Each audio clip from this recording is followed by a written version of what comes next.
I knew things were about to change the moment he tossed his keys onto the coffee table and looked at me like I wasn't just his best friend anymore. We were in his family's cabin 2 hours outside the city. The kind of place where time slowed down and even silence had weight. A weekend getaway, he called it. Just us and a few close friends. One last trip before summer ended and real life caught up with us again. I said yes before thinking twice. Even after I knew she would be coming too. His girlfriend, was in the next room, unpacking a floral tote bag and humming something off-key. I pretended not to notice or care, but the truth. I felt her presence like a shadow stretching between us. I sat on the edge of the leather sofa, my fingers grazing the hem of the throw blanket he had once insisted I bring with me whenever I stayed over. He was pacing, barefoot, wearing that half-smile that didn't mean anything to anyone but me. His shirt clung to his back. He always forgot how humid the cabin got in late July, and his hair stuck in damp curls to his forehead. "You good?" he asked suddenly, nudging my knee with his. I nodded. "Yeah, just taking it all in." He laughed, low and casual. "You've been here a dozen times." I shrugged, my gaze flicking to the window, where the woods stood like quiet. "Sentinel still feels different this time." He looked at me for a beat longer than necessary. Different how? I didn't answer. Couldn't not when the air between us already felt like it was holding a secret. His name, I won't say it yet, not because I'm trying to be mysterious, but because names carry weight and I need you to know the feeling of him before the sound of him. He was the kind of guy who made you feel like the most interesting part of your story hadn't been written yet. And somehow, even when you were surrounded by other people, his attention made you feel like the only one in the room. He didn't try. That was the problem. It wasn't forced. It wasn't a game. It just was. We'd known each other for 3 years. Met during an internship that neither of us wanted but both of us needed. Late nights, shared playlists, caffeine, dependency, and eventually, the kind of friendship that makes you forget the world's sharp edges. Until last winter, when he brought her to the Christmas party, I remember how he introduced her quickly, casually, like brushing off lint. "This is Mia," he said. "She's amazing." But his eyes had darted toward me afterward, like he was checking for something, a reaction, a sign. And there it was. That ache I'd tried to drown with logic. He was straight, or I thought he was. He'd never hinted otherwise. And I was the best friend, the keeper of jokes, late-night secrets, and playlists made for long drives. I'd told myself I was fine with that. I lied. Now here we were. A rustic 3-bedroom cabin in the woods, a shared fridge stocked with cold brew, 6-packs, and too much hummus. Our rooms were across the hall. Hers was right next to his. Mine was supposed to be wherever I felt comfortable. I chose the living room. It gave me distance. Sure, but it also gave me him. He sat beside me now, cracking his knuckles the way he did when he was overthinking something. His shoulder brushed mine, and neither of us moved away. The TV was on, volume low, playing some crime documentary. None of us were actually watching, but we weren't watching it for the same reason. He leaned in, voice barely above a whisper. "You ever think about how strange it is that we met?" I turned toward him slowly, heart already betraying me with its quickened rhythm. "What do you mean?" "I mean, it wasn't supposed to be like this. That internship, that whole summer, we weren't supposed to click the way we did." I swallowed. "Yeah, I think about that a lot." He nodded, eyes searching mine. Then, he stood up suddenly, ruffling my hair like he used to when we were being idiots. "Come on, let's help Mia with dinner before she accidentally burns down the kitchen." I laughed, but it didn't reach my chest, because no matter how many times I tried to convince myself otherwise, the truth was, I wasn't just here for a getaway. I was here because I hadn't let go. And the worst part, he hadn't either, even if he didn't know it yet. We weren't always like this, hovering around the edge of something unspoken. Back when we met, he wore sarcasm like armor, and I was too guarded to laugh at his jokes. We were both interning at a tiny startup where no one knew what they were doing, but everyone pretended they did. He spilled iced coffee on his laptop the first week. I gave him my charger, even though I hated sharing. He called me room temperature for 2 weeks after that, said I looked like someone who didn't believe in warmth. I told him he looked like someone who hadn't done laundry in 3 months. Somehow, that turned into a friendship, a real one. We started hanging out after work, movies, late-night walks, 2 convenience stores, endless debates about whether pineapple belonged on pizza. He hated it. I pretended to hate it too, just to keep the banter going. That's how it always was with us, playful, easy, fast. Until it started to slow down in moments I couldn't explain. Like the night we fell asleep on his couch after a horror movie marathon, and I woke up to find his head resting on my shoulder. He didn't pull away when he realized, just blinked at me and murmured, "You're more comfortable than you look." Or when I was sick for a week, and he sent me a playlist titled "To Keep You Alive Until I'm There to Make You Soup." There was no soup, but the playlist stayed in my phone. Still does. Back in the cabin, things felt like that, again, like the old US bot with an undercurrent that made me second-guess every word, every glance. Dinner was chaotic, in the way it always is when no one takes charge. Mia had taken over the stove, cursing under her breath as the pasta clumped together. He was cutting vegetables like he was defusing a bomb. I was supposed to be washing dishes, but I kept getting distracted by the sound of his laugh. By the way his fingers moved with careless confidence, by how effortlessly he existed in the space. "So you're sleeping in the living room?" he asked casually, tossing chopped onions into a sizzling pan. "Yeah," I said. "Figured it'd be easier than playing musical rooms. You know there's a fold-out bed, right? Not just that sad-looking couch I know." I shrugged. "I kinda like the couch." He raised an eyebrow. "You like it? It's lumpy. Feels like sleeping on a question mark." I laughed, biting back the comment I really wanted to say that it smelled like him, that I liked that too. "Tell you what," he added, "if your back gives out tonight, you're stealing my spot tomorrow. Deal?" I nodded. "Deal. But if I do, I'm stealing your hoodie too." He grinned. "Only fair. But you better wear it, right? That thing's sacred." Later that night, after dinner and card games, and just enough wine to make everyone a little louder than usual, the group began to scatter. Mia went to bed early, saying something about a headache. The others followed suit slowly, and then it was just us. I stayed curled on the couch, a blanket pulled to my chest, pretending to scroll on my phone while he adjusted the pillows and turned off the lights. "You need anything?" he asked, pausing at the hallway, his silhouette lit faintly by the kitchen lamp. "I'm good," I said. "Sleep well." He nodded, but he didn't walk away. "You sure?" His voice was quieter now, less casual. He took a step toward me, and then another, close enough that I could see the subtle crease between his brows, the one that always formed when he wanted to say something but couldn't figure out how. I forced a small smile. "I'm fine, just tired." "Okay." His gaze lingered a second. "Longer? Good night?" "Then, night." He walked away but slowly, like he was waiting for me to call him back. I didn't, but my hand curled into a fist beneath the blanket, trying to hold in all the things I wanted to say. At some point in the night, I woke up cold. The blanket had slipped off, and the cabin was cooler than I remembered. I sat up to grab a tan. That's when I noticed it. An extra blanket, folded neatly, sat beside me with a note tucked into it, "In case you pretend you don't get cold." His handwriting? I clutched the blanket tighter around myself than I needed to. Not because I was freezing, but because I wasn't. The next morning brought a complication I hadn't planned for. Only one working shower. The others, cold water or something. Worse. Everyone took turns, grumbling, managing it, fine until it was just me, and him left, and the hot water finally gave out. "I swear it was fine 15 minutes ago," he said, scratching the back of his neck. "Let me guess." I sighed, holding up a towel. "You used up all the heat with your 30-minute shampoo concert." He laughed. "Okay, guilty. But in my defense, that shampoo was expensive." I rolled my eyes. "Looks like I'm going in cold." He paused. "You can use mine." "What?" "I mean," he shrugged, "I've got my stuff in there. It's still warm in the room? Not the water, but at least the air won't freeze your soul." I stared at him for a beat too long, and he caught it. "What?" he teased. "It's just a bathroom." That word just didn't land right, because nothing felt like just anything anymore. "Thanks," I said softly. He smiled, that same easy smile that had ruined me for years. "Any time." And as I walked toward the bathroom, towel in hand, his gaze followed me not with lust or anything obvious, but with that quiet kind of attention that says, "I notice you, even when I shouldn't, even when someone else is in the next room." It started with a broken car. Not ours, thankfully, but someone else's. Jess and Mason had planned to leave after brunch on Sunday to head back to the city for work, but their car refused to start, and the closest mechanic was 40 minutes away. He offered to drive them into town in the only working car we had. He turned to me after announcing it. "You coming?" I hesitated. Mia was inside, still asleep, her migraine apparently lingering, and I had no reason to tag along. No reason, except him. "Yeah," I said too quickly. "I'll ride shotgun, keep you company." He smiled, and I saw a slight dip in his gaze before it returned to mine.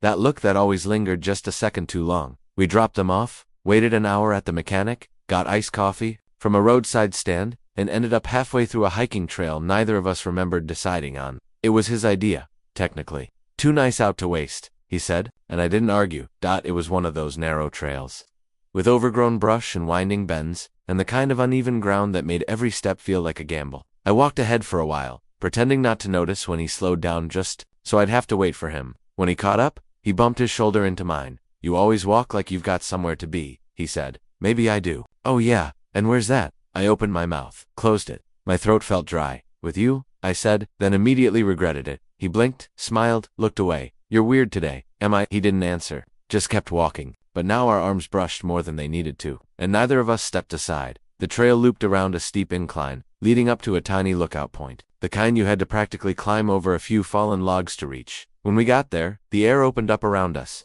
Hills spread out below like watercolor, soft and endless. He stood beside me, his hands resting on his hips, breathing hard, but smiling. "Worth it," he said, glancing at me. Yeah, we stood in silence, not awkward, just suspended then. From somewhere behind us a distant crack. Thunder? No wood. A fallen branch. Maybe even a shift in the trail behind us. Something shifted. Literally. The rocks beneath us gave a soft groan, barely audible but real. His head snapped toward the sound. You hear that? Yeah. Then came the real problem. The trail we'd taken up collapsed. A small landslide of loose dirt and jagged stone now blocked the only clear way down. Not dangerous exactly, but enough to strand us until someone came up the other way or until we figured out a new route. We tried for 10 minutes, climbing carefully, but the ground was too unstable, and our phones, of course they were both dead. It wasn't dark yet, but the sun was sliding low, casting gold through the trees. We sat on the flattest rock we could find near the lookout edge, legs dangling, bodies close. I guess we live here now, he joked, nudging me with his elbow. Hope you brought snacks. I brought sarcasm. That counts, right? I smiled, but inside, my chest was in knots. I could feel the heat from his arm beside mine. His leg pressed lightly against mine, not enough to be deliberate, but not accidental either. He leaned back on his palms, neck arched toward the sky. Not the worst place to be stuck, he murmured, especially not with you. My breath caught. Say something, I told myself. Say anything, but I couldn't. So instead, I leaned back to my shoulder, brushing his. Time passed slowly. We didn't talk much. Every now and then, he would toss out a joke or a memory, like that time we tried to cook and nearly set off the fire alarm. Or when we snuck out of that boring networking event just to go watch an old movie. He remembered everything. And then he said something I hadn't expected. You know, he said, quietly, you've always made things feel easier. I turned to look at him. He didn't look back, even when I had no idea what I was doing. You just got it. Got me. I swallowed. Hard. That's what friends do, I whispered. He finally looked at me. Yeah, he said. But sometimes, it doesn't feel like just that. My heart skipped. What does it feel like? He hesitated, smiled, almost embarrassed. Different, like there's something I haven't figured out yet. I wanted to ask what that meant, but the way he looked at me made the words fall apart. His eyes softened. His hand shifted, closer to mine, on the rock. Not touching, just close. And my fingers? They twitched. Then almost thoughtlessly he let his pinky brush against mine, barely. A whisper of contact, but it was enough to burn. He pulled it back immediately, like he hadn't meant to. Like he wasn't sure if it was okay. The air felt thinner now, my pulse louder. Sorry, he murmured. It's okay. Silence stretched between us, tighter than before. He finally exhaled. I don't know what I'm doing. I know. And I know she's in the next room, I said for him. He nodded slowly. But sometimes I forget. I felt like I was floating, detached from everything except the warmth of him next to me, the ache behind his words, the way he looked like he was halfway between staying and falling. I wish I didn't care so much, I said quietly. He turned toward me. About her. No, I whispered.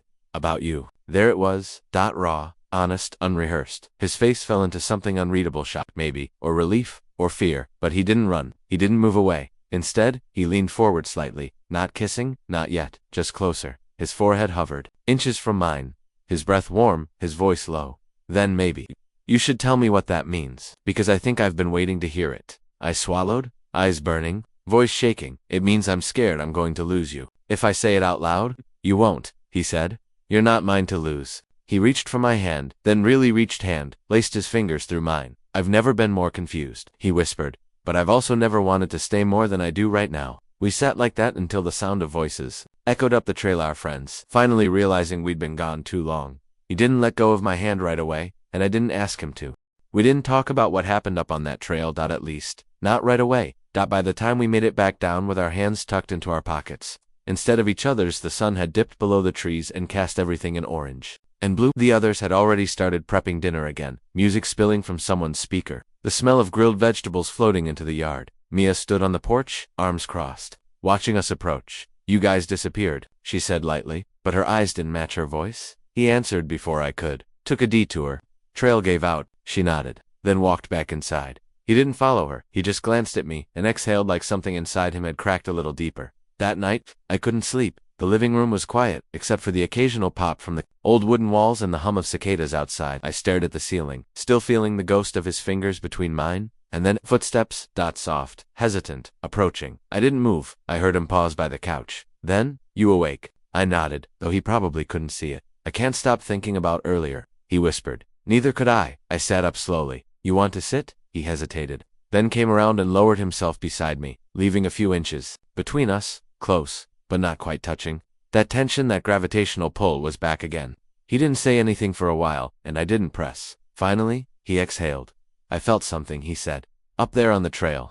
My heart beat faster. Me too. I've been trying to name it for weeks, months, maybe. Every time we hang out, I feel I don't know. Like there's this version of myself I only get to be when I'm with you. I looked at him, my chest aching. And what version is that? The honest one, he said. The one that doesn't have to pretend he's happy just because he's doing everything right. I swallowed hard. You're not happy with her, are you? He didn't answer right away. I wanted to be, he said quietly. She's good to me. On paper it makes sense, but every time I'm with her it feels like I'm acting out someone else's future. And up with me? I asked, even though I already knew the answer. With you? He said, turning toward me. It feels like I'm already living it. I couldn't look at him. Not yet. The weight of it, every look, every touch, every moment. We didn't talk about it came crashing into my chest all at once. But it doesn't make sense, he added quickly. I never thought I could feel this way about a guy. About you. His voice cracked on the last word, and that's when I looked at him. Really looked. His shoulders were tense, his jaw tight, like he was bracing for me. To reject him, to laugh, to walk away. I don't want you to say something just because you feel bad, he said, his voice almost breaking, or confused, or caught in the moment. I needed you to know. Because I can't keep pretending. It doesn't mean something. I reached out and touched his hand. Not laced. Not held. Just placed my palm on the back of his dot. He looked down at it, eyes wide and wet. I've been in love with you since last fall, I said softly. I didn't say anything because you were always with her, because you never looked at me like that. I did, he whispered. I do. I just didn't know what it meant. I didn't want to break something before I understood it. And now? I still don't understand it, he admitted. But I don't want to run from it anymore. My heart slammed against my ribs. I'm scared, I confessed. So am I. We sat like that for a moment, neither of us moving, the air between us filled with breath and hesitation, and everything we'd left unsaid.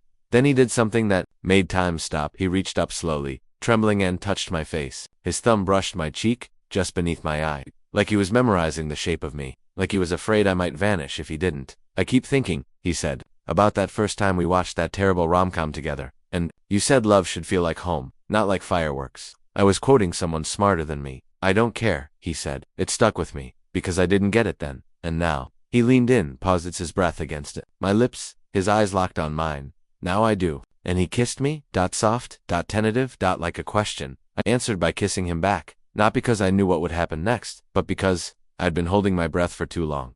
We pulled away slowly, our foreheads resting together. I could feel his chest rising and falling, fast and uneven. His hands were still on me, but gentle, like I might break. I've never kissed a guy before, he murmured, almost dazed. How was it? I teased, because humor was the only way. I knew how to survive intense moments. He laughed, nervous and warm. Terrifying. I smiled. You didn't seem terrified. I was, he said. Still am. But, he closed his eyes for a second, then opened them again, like he was grounding himself in me, but I'm more scared of not trying. I leaned into his shoulder, letting the weight of everything press between us. What about her? He sighed. I have to talk to her. It's not fair to keep pretending. I needed to know this was real before I tore something apart. And is it? I asked. He looked at me, eyes full of that same terrified honesty. It's the realest thing I've felt in years. We sat there until the moonlight filtered in through the curtains, casting soft shadows over the floor.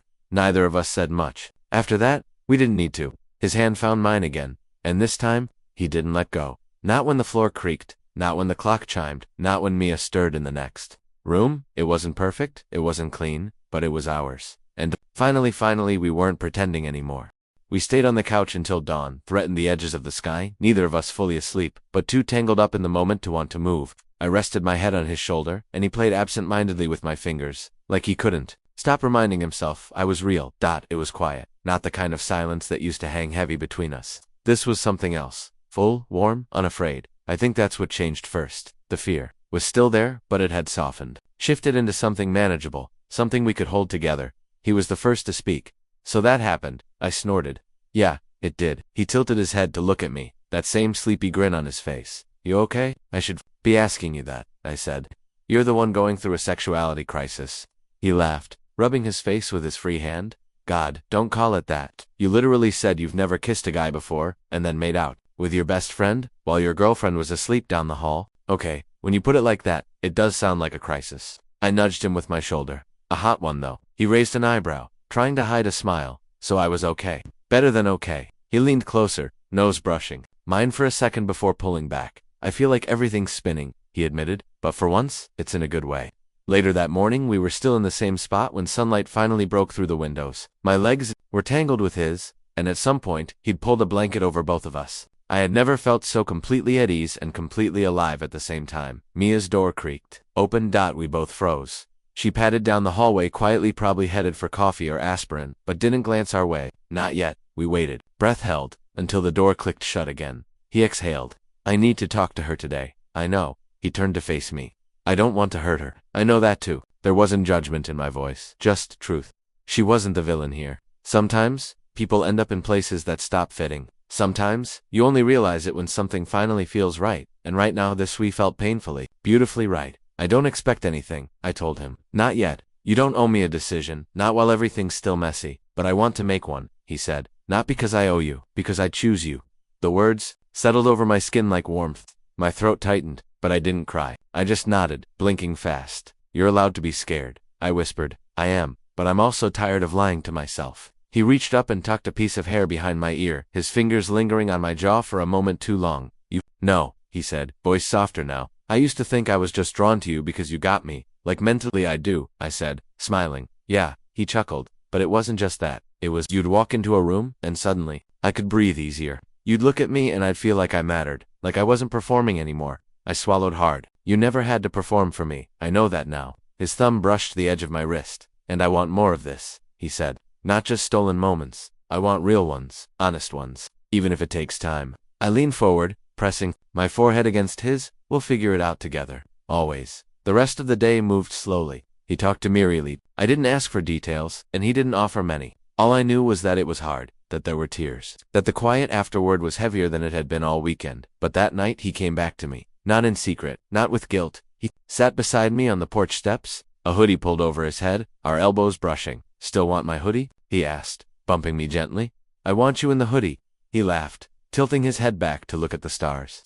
God, we're disgusting. Give it a week. We'll be that couple everyone hates. He turned, eyes crinkled in the corners. Let them, and then he reached for my hand, not shyly, not by accident. He just held it, because he could now, because we weren't pretending anymore, and though we didn't know exactly what came next, the promise in his touch said everything. This wasn't a moment, it was a beginning.